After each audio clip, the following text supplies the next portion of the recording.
Eh bien salut tout le monde, ici Ada, j'espère que vous allez bien. Aujourd'hui on se retrouve pour une nouvelle vidéo accompagnée de ce petit PC, enfin de ce grand PC quand même. Avant de commencer, je vous mets un petit peu dans le contexte. Il est dimanche 7, il est 3h12 du matin et je vous ai dit que cette vidéo sortirait dimanche 7 à 10h du matin. Autant vous dire que là j'ai pas le droit de traîner, là je dois tourner cette vidéo et direct tout monter. Là je vais faire une petite nuit blanche, je pense qu'à 10h du mat j'aurai fini tout pile. Mais bon, on s'en fiche un petit peu, l'essentiel c'est de vous faire kiffer parce que là dans cette vidéo c'est vraiment le but. Puis moi aussi je suis complètement hypé, hein. Sinon j'aurais été me coucher, j'aurais tourné cette vidéo plus tard, mais là franchement ça me plaît vraiment de faire ce genre de vidéo. Tout simplement parce que là, pour tous ceux qui ont un budget d'environ 1300-1400 € pour un PC gamer, bah là, vous avez celui-ci qui s'offre à vous. Et là, ce qu'il faut savoir, les amis, c'est que cette vidéo, elle est réalisée en collaboration avec Memory PC. Et là, vous allez un petit peu comprendre le délire. Je vais vous expliquer un truc qui pourrait vraiment vous hyper pour toute l'année 2022. Donc cette vidéo, c'est un peu une vidéo test dans laquelle je vous présente ce PC et je vous le fais gagner. Mais là, j'ai encore un truc plus fou que ça à vous dire. Donc oui, c'est déjà très bien de faire gagner ce genre de PC. Là, ça sera pour l'un d'entre vous pour Noël. J'en reparlerai un petit peu après. Mais je vous dis que cette vidéo, c'est une vidéo test parce que ce genre de vidéo, ça pourrait revenir une fois par mois sur la chaîne YouTube, donc peut-être le mois prochain d'ailleurs. Et là, il n'y a pas de recette miracle, hein. Si vous voulez que ça revienne ce genre de vidéo, parce que c'est beaucoup d'organisation, c'est aussi beaucoup d'argent, parce que là, c'est un PC qui coûte quand même assez cher, et bah là, c'est pas compliqué. Déjà, abonnez-vous à la chaîne, je pense que c'est la moindre des choses, et activez la cloche des notifications, parce que si vous voulez pas rater ce genre de vidéo, je pense que c'est quelque chose à faire. Aussi, bien sûr, je le demande pas tout le temps, mais faites-moi péter la barre des pouces bleus. Je dis pas d'objectif, j'ai jamais dit ça, et je m'en fiche un petit peu, mais je sais combien il y a de pouces bleus environ sur la chaîne, et bah n'hésitez pas à faire péter tous ces scores-là. Et il y a une autre chose que vous pouvez faire si vous aimez ce genre de vidéo, c'est que là j'ai prévu d'acheter 2 ou 3 PC à tester pour vous les présenter directement en novembre et en décembre avant Noël. J'en ferai gagner un d'entre eux, mais l'idée c'est vraiment de répondre à tous ceux qui ont des critères au niveau des budgets, donc par exemple 1000 €, 1200 €, 1500 €, 2000 €, je sais pas, donc dites-moi ça en commentaire, quel budget vous avez pour acheter un PC gamer. On va dire que les 2-3 budgets qui reviennent le plus souvent, je vais les acheter et je vais vous les présenter en vidéo, donc dites-moi tout ça en commentaire. Et sinon pour ce qui est de gagner ce PC, etc., je vous en reparle à la fin de cette vidéo. Bon voilà pour ce qui est de l'introduction. Maintenant ce que je vais faire c'est vous parler un petit peu plus en détail de ce PC, je vais vous présenter toute la configuration, je vais vous dire un petit peu ce qu'on peut changer parce que tout est modulable sur ce PC, si vous voulez changer de boîtier c'est possible. Du coup on change de décor, comme ça je peux tout vous présenter. Bon maintenant les amis, on se retrouve un petit peu pour la partie dans laquelle je vais vous présenter le PC en détail, ensuite bien sûr suivra la partie dans laquelle on va le tester sur un petit peu tous les jeux du moment, mais bon avant ça je me dois quand même de vous présenter un petit peu ce PC, et donc là on se retrouve directement sur le site de Memory PC, vous voyez il y a beaucoup de PC qui sont disponibles dont le nôtre de cette vidéo, et d'ailleurs je vous le reprécise, mais si vous voulez que je teste des PC qui sont présents sur ce site, bah dites-moi ça en commentaire. Bon bien sûr je fais quelques petites modifications, mais dans l'ensemble je peux les tester. Donc ici on scrolle un petit peu, on va trouver directement notre PC qui se situe juste ici, voilà le voici. Donc là je vais tout de suite vous faire une petite aparté au niveau du prix, comme ça ce sera fait. Au niveau du prix, là en ce moment, au moment où je vous parle, il est à 1469 €. Donc c'est un prix qui, on va pas se mentir, est élevé. Là ce qui est bien c'est qu'on a un PC en stock et disponible dès maintenant, enfin vous le recevez sous 7 à 10 jours si vous l'achetez par exemple aujourd'hui, mais au moins si vous voulez un PC pour Noël ou un PC tout simplement pour jouer, bah là vous en avez un qui est disponible. Après au niveau du prix, 1469 €, je trouve que c'est quand même assez cher, en sachant que quand je l'ai configuré la première fois, j'avais un prix qui était masterclass, mais vous le savez très bien, avec la pénurie des composants etc, bah les prix ça évolue, et là pour le coup on s'est pris une grosse claque parce que ce prix là il est pas là depuis très longtemps. Mais je voulais quand même vous préciser parce que quand je l'ai configuré il y a environ un mois et demi, les cartes graphiques ils les avaient pour moins cher, et ce PC là, si je sortais la vidéo pile quand je l'ai configuré, il était à 1279 €, et c'était vraiment génial. Mais là pour la fin d'année, bah les prix malheureusement ont réaugmenté, et là quand même c'est un sacré coup de massue. Mais bon malheureusement c'est comme ça un petit peu partout, mais bon je voulais quand même vous préciser que oui c'est cher, mais au moins c'est quand même disponible, c'était quand même la chose à préciser. Par contre ce qui est cool c'est que je me suis arrangé avec le site, enfin c'est eux qui se sont arrangés, parce qu'ils m'ont demandé quand je sortais la vidéo pour justement avoir du stock par rapport à ce genre de PC là, avec ce genre de carte graphique-ci surtout. Du coup normalement il y a du stock, je sais pas du tout combien il y a de stock, si ça va durer 1 heure ou si ça va durer 2 semaines, franchement j'en sais rien, mais bon c'est quand même un gros site, donc je pense qu'ils ont quand même pas mal de stock. Donc maintenant je vais vous parler un petit peu plus en détail de ce PC. Donc juste avant, ce qu'il faut savoir c'est que là vous avez tout le PC, si vous l'ajoutez au panier comme ça, bah vous le recevez exactement comme ça, comme le mien, il n'y a rien qui change, tout est pareil. Mais bien sûr si vous voulez le modifier, bah vous cliquez ici et on peut modifier un petit peu quelques composants, par exemple si vous voulez changer le boîtier etc, c'est tout à fait possible. Donc pour ce qui est de la configuration, pour commencer vous le voyez 4000D au niveau du boîtier, c'est pas le modèle Airflow, c'est le modèle classique avec la vitre qui est pleine devant. Donc pourquoi j'ai mis ce boîtier? Tout simplement pour changer de d'habitude, c'est un boîtier que j'ai jamais utilisé sur la chaîne, c'est un boîtier qui est assez vieux quand même, mais j'avais envie de faire un PC blanc, je pouvais faire d'autres boîtiers mais bon c'était quand même un coût supplémentaire. Du coup j'ai mis celui-ci, je voulais voir à quoi il ressemblait et franchement il est plutôt sympathique. Après si vous voulez changer le boîtier, là c'est complètement libre à vous, donc par exemple le boîtier que j'ai utilisé la dernière fois que je trouve plus beau personnellement mais c'est quand même assez différent, donc le IQ 220 RGB Airflow est disponible, donc vous cliquez là, ça fait 12 € de plus, mais vous avez un autre boîtier avec un petit peu plus de ventilateur RGB parce que là il y en a pas. Donc si vous voulez du RGB vous mettez celui-là, et si vous voulez le même PC que la vidéo, bah vous mettez celui-ci. celui-ci tout simplement. Donc voilà pour ce qui est des boîtiers, après bien sûr il y en a d'autres. Ensuite niveau alimentation, donc là c'est ça, adaptateur secteur bien sûr c'est traduit, mais du coup niveau alimentation là on est sur du Be Quiet, système Power 9 600 watts, c'est très bien, on ne change pas, on laisse celle-ci. Ensuite au niveau de la carte mère, on est sur une B450 Tomahawk Max, donc là c'est très bien, j'aurais aimé quand même une B550 pour l'évolutivité du PC, malheureusement c'était assez compliqué parce que là vous le voyez c'est quand même assez dur à trouver, il y en a une seule au final, mais au final c'est une très bonne B450 que j'utilisais tout le temps pour les vidéos config. Bon bien sûr il y en a plus beaucoup sur la chaîne, voire plus du tout, mais c'est une très bonne carte mère que là je mets sans souci dans ce PC là, et même si on veut la faire évoluer, on a juste à faire une mise à jour du BIOS et on peut mettre les Ryzen 5000 dessus, c'est pas un problème. Ensuite au niveau du processeur, le Ryzen 5 3600, c'est une valeur sûre, vous le connaissez très bien je pense à force d'écouter les vidéos sur cette chaîne. On est sur un 6 core 12 threads très polyvalent en termes de gaming et du multitâche, il s'en sort vraiment très bien, vous allez voir ça juste après pour le gaming. Au niveau du ventirad, j'ai essayé d'avoir celui d'AMD d'origine, malheureusement ils en avaient pas pour ce PC là, donc là on est sur quelque chose de très bizarre au niveau du nom, je vais pas le prononcer, vous l'avez à l'écran. J'avais un petit peu peur, donc j'ai un petit peu testé tout ça, j'ai regardé les températures et aussi au niveau sonore, j'avais peur que ça fasse beaucoup de bruit, heureusement ça va. Dans l'ensemble il est comparable par exemple à des petits Be Quiet plus rock ou quelque chose comme ça, donc c'est un petit ventirad d'entrée de gamme mais qui fera quand même l'affaire. Après si vous voulez le changer par la suite, libre à vous, bien sûr vous pouvez mettre des water cooling sur ce genre de PC, c'est tout à fait possible par la suite. Au niveau de la RAM maintenant, on a 16 Go de RAM, là c'était un point très important pour moi, je ne voulais absolument pas me retrouver avec des RAM vertes, j'aurais vraiment pas eu l'air bête, donc là j'ai pas pris de risque, je suis sur des Corsair Vengeance RGB, c'est les toutes nouvelles, donc les nouvelles barrettes, 3200 MHz casse 16 avec le RGB qui est franchement magnifique. Donc les barrettes on ne change pas bien sûr, on peut passer directement au stockage. Au final niveau stockage pour ce PC c'est moi qui l'ai choisi, donc j'ai mis 480 Go de SSD, c'est un modèle de chez Kingston qui fera l'affaire, et on a aussi 1 Tera de HDD de chez Seagate, c'est les Barracuda que vous connaissez je pense très bien.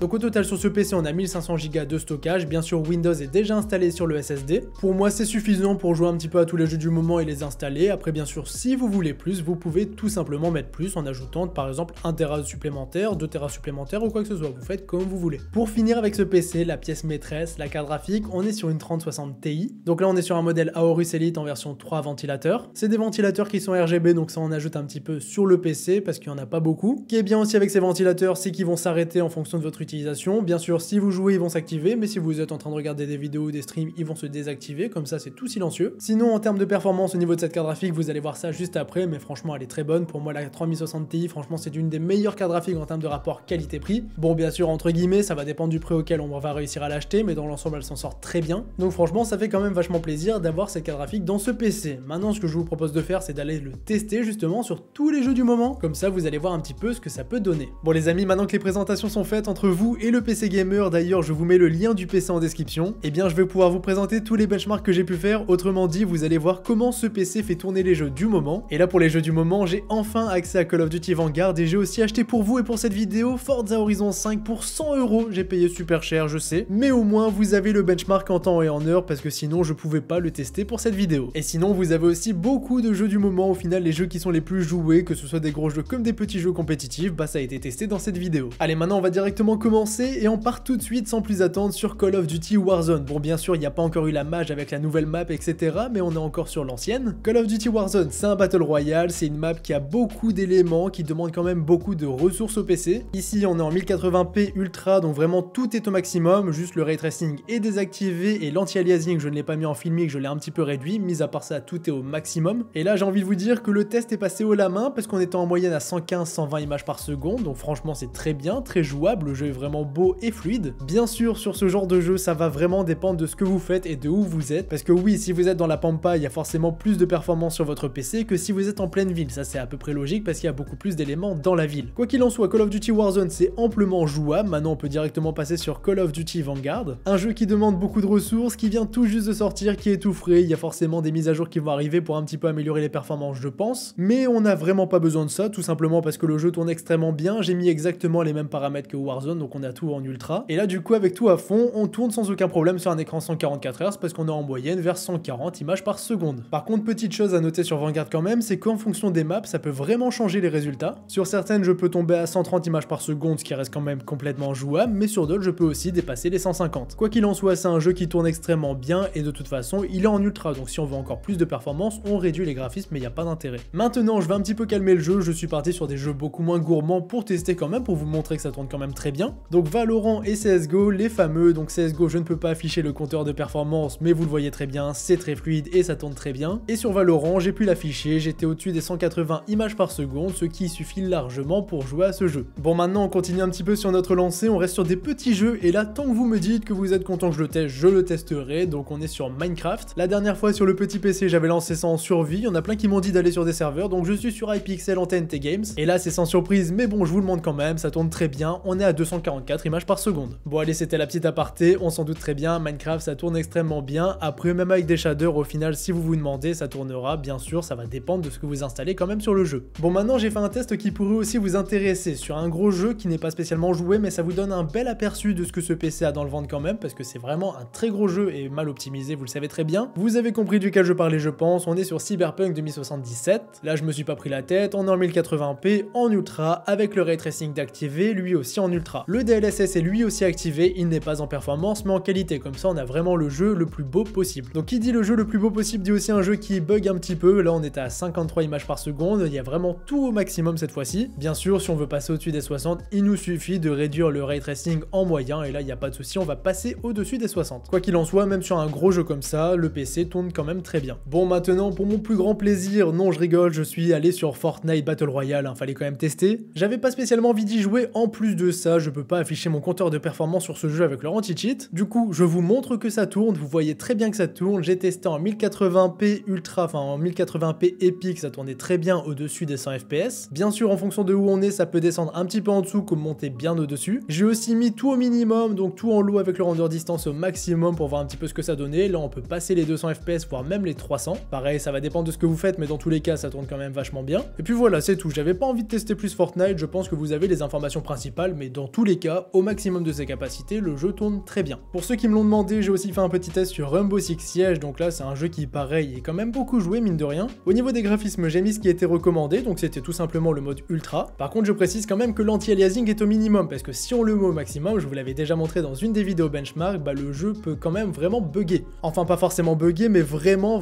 perdre en performance. Donc autant le laisser au minimum, comme ça, là on est à plus de 200 fps, là on est à 230 pour être précis, et c'est un jeu complètement fluide et vraiment on peut prendre du plaisir à y jouer, il n'y a pas de souci. J'ai aussi lancé un petit test sur Apex Legends, parce que la dernière fois je l'ai pas fait, on me l'a demandé, donc je l'ai rajouté. Là c'est pareil, avec l'anti-cheat, je ne peux pas afficher mon compteur de performance, mais on le voit quand même, le jeu est bloqué à 144 images par seconde, autrement dit, il tourne très bien, donc c'est validé. En sachant qu'au niveau des graphismes, on était ici en extrême, donc c'était vraiment le maximum, et aussi le maximum pour la carte graphique. Évidemment, j'ai testé GTA 5 pour GTA 5 RP, là je suis en mode solo, mais franchement ça va revenir au même si vous avez un serveur bien optimisé. Donc là, GTA 5 en mode solo en 1080p, ça tourne extrêmement bien, parce qu'on était à 110 fps de moyenne, en sachant que le MSA était en x2, si on le met en x8, ça va quand même être en dessous. Mais bon, vous avez compris, GTA 5 en ultra, c'est validé, ça tourne très bien, et vous pouvez jouer en RP sans souci. Maintenant, pour finir avec les tests en 1080p, j'ai testé Forza Horizon 4 et Forza Horizon 5. Donc pour Horizon 4, c'est pas compliqué, mode benchmark, tout en ultra, on peut faire un petit peu plus en mettant en extrême carrément, mais là l'ultra c'était quand même vachement suffisant, on était à 144 images par seconde de moyenne, ça tournait très bien. Pour ce qui est des performances de Forza Horizon 5, bah là c'est pas compliqué, c'est pareil, c'est le mode benchmark. Par contre elles sont beaucoup moins bien que Forza Horizon 4, c'est un jeu qui est très joli mais aussi très gourmand, en plus de ça il vient de sortir donc forcément il est pas très bien optimisé je pense. Du coup en 1080p avec les graphismes en ultra, donc c'est pas au maximum parce qu'il y a encore extrême derrière, mais ultra c'est déjà beaucoup et c'est quand même très joli. On a un jeu qui à la fin de la course du mode benchmark était à 95 images par seconde de moyenne, ce qui est franchement pas mal, en sachant que là on est vraiment sur un jeu très récent parce qu'il n'est même pas sorti pour tout le monde, là si on veut l'avoir on doit payer plus cher, donc là en termes de récent on peut pas vraiment faire mieux. Bon, j'ai aussi fait quelques tests en 1440p pour ceux qui ont des écrans qui vont avec. Bon, bien sûr j'ai pas testé tous les jeux, Minecraft, Valorant, CSGO, y a pas de souci, ça va tourner, aucune utilité de le tester, mais par exemple Warzone, Vanguard et tout ça, c'est quand même légitime de se demander comment ça va tourner en 1440p. Bien sûr, encore une fois, ça va dépendre de où vous êtes dans la map, de l'environnement, de ce que vous faites, mais au moins ça va vous donner une petite idée. Donc là, Warzone, tout pareil, avec tout en ultra cette fois-ci, bah j'étais à 100 images par seconde de moyenne, ce qui est quand même très bien, largement jouable, et au final on n'est pas très loin du 1080p. Ensuite, Vanguard, un petit peu en dessous cette fois-ci de Call of Duty Warzone, là j'étais à 90 fps en moyenne, mais encore une fois c'est toujours pareil, en fonction de où vous êtes et de la map sur laquelle vous jouez, vous pouvez avoir un petit peu plus. Et franchement, il y a des maps où j'avais beaucoup plus, mais je préfère vous dire 90, au moins on est sûr.